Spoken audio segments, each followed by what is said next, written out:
What's good, YouTube? It's your favorite roommates, and today we are back with another reaction. We're reacting to 10 people who survived the impossible. Hmm. Now, y'all want to know why we didn't record this one? You know what I'm saying? I ain't gonna name no names or point no fingers. You know what I'm saying? But there was just some things that didn't want to work, so we had to make them work. You know what I'm saying? But we back, you know what I'm saying? Thank y'all for 1,000 subs. We hit our YouTube monetization. Y'all going crazy on this channel. We got some more reactions for y'all. If y'all want us to drop once a day or twice a day, let us know. So then, why are you lying to them? I'm just trying to do the intro. Anyways, so I work chat. I'm sorry, my days are kind of crazy. So imagine working a 9 to 5. That's crazy. Nah, I'm joking because I know some of y'all work 9 to 5. Wait, which camera? Love y'all. It's cool. It's cool working 9 to 5. You know what I'm saying? No judgment. Clearly, judgment. Anyway, like we said, this is 10 people who survived the impossible. Let's get into this The video. impossible. Okay.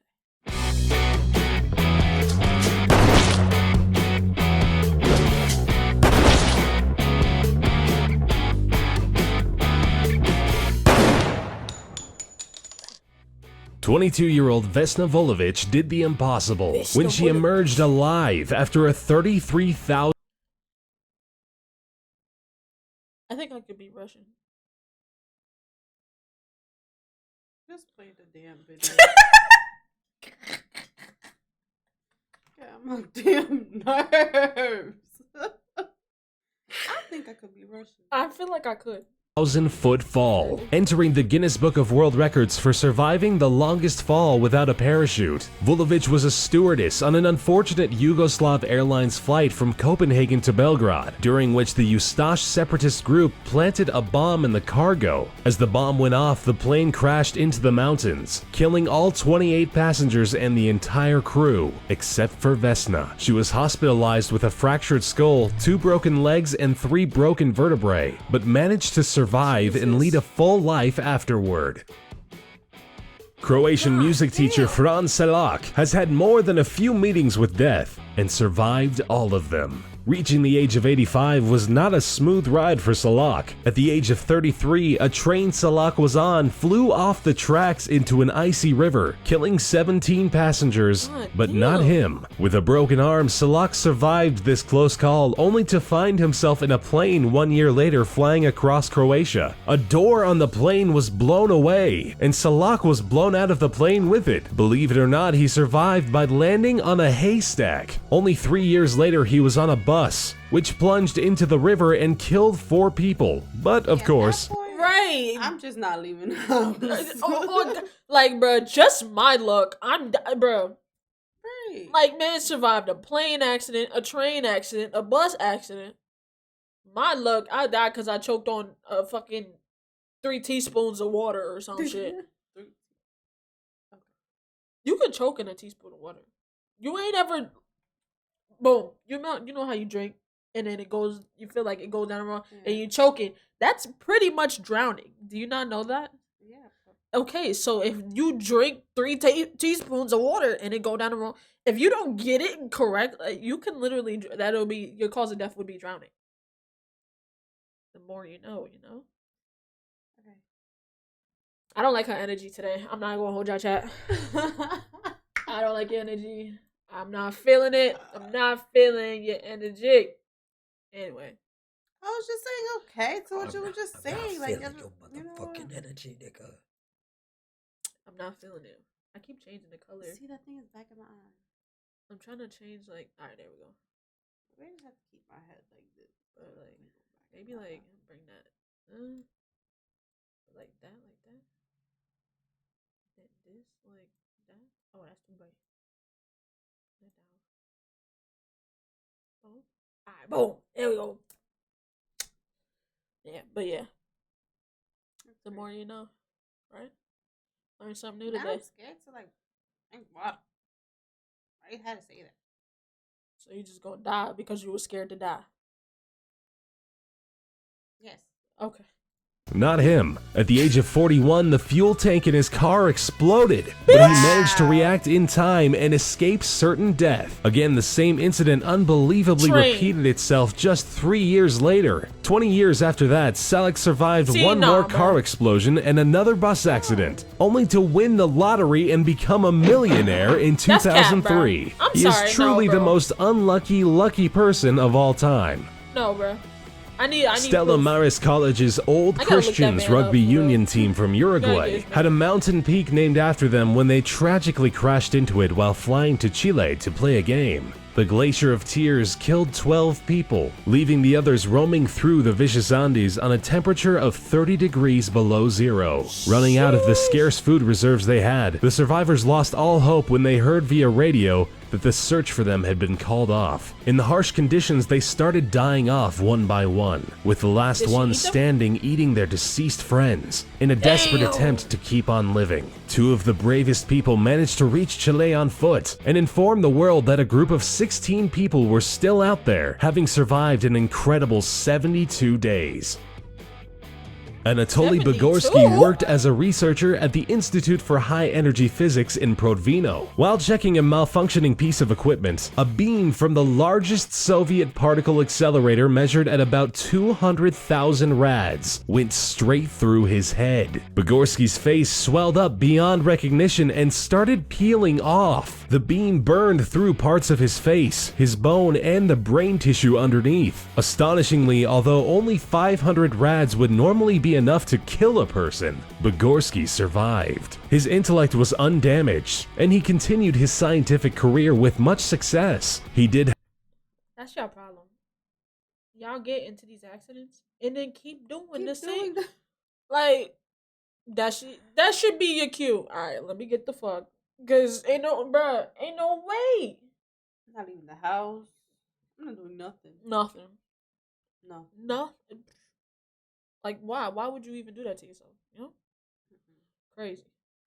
However, lose his hearing in the left ear, with that side of his face remaining frozen due to the destruction of nerves.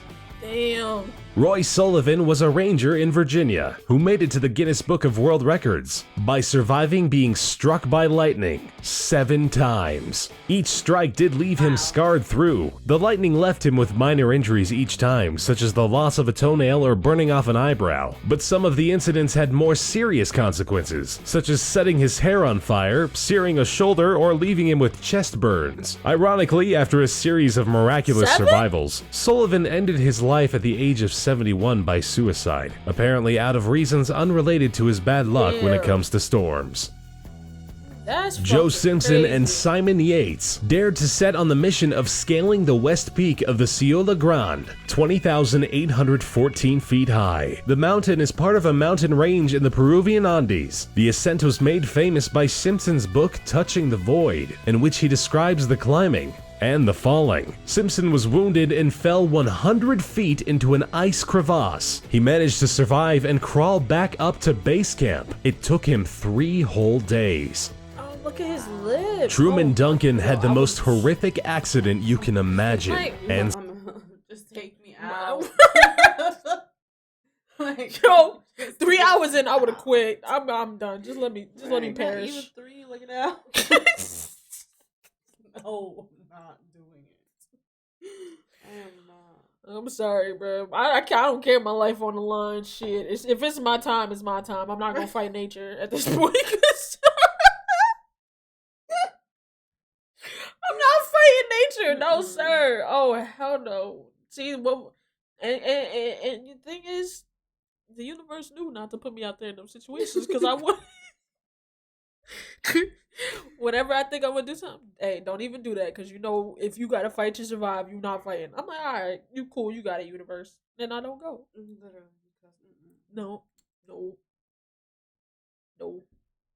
survived it. He was just another passenger on a train when he accidentally fell off a train car in motion. He was swept underneath the speeding train and was literally cut in two. Duncan not only managed to survive the horrible event, but he stayed conscious for the next 45 minutes. He managed to get his cell phone out and call the paramedics himself. He underwent 23 surgeries, lost both his legs and a kidney, but miraculously made it out of the hospital alive.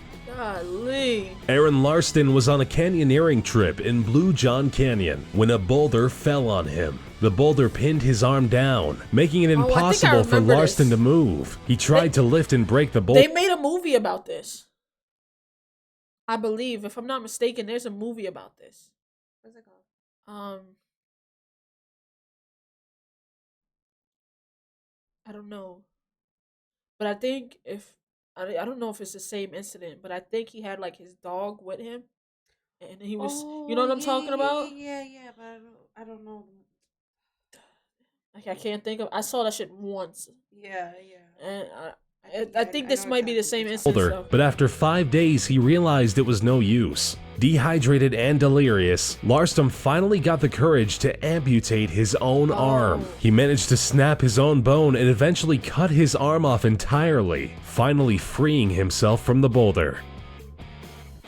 Robert Evans, a 46-year-old homeless man, was a victim of a hit and run. He was patched up in the hospital and sent away soon after. On his way back to his camp, he got into yet another accident. He was hit by a train. To be more precise, he was knocked off a narrow railroad bridge and landed in a creek. Evans ended up back in the hospital only 7 hours after his initial accident. It's pretty miraculous that he survived being hit by a car, then a train just hours later.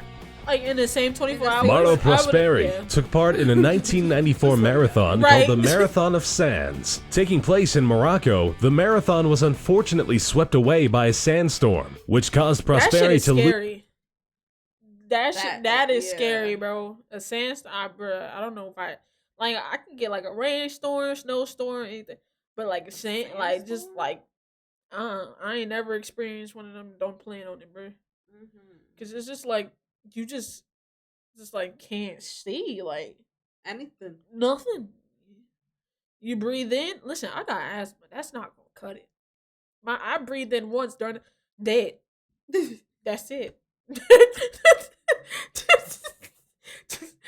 It's just dead. Like, come on. Oh no, sir. Lose his way and left him stranded in the desert. Running in the wrong direction, he ended up in Algeria, where he took refuge in an abandoned mosque. He survived 9 days by drinking his own urine and eating bats and snakes before he was found by a nomadic family who took him to an Algerian military camp, where he was hospitalized.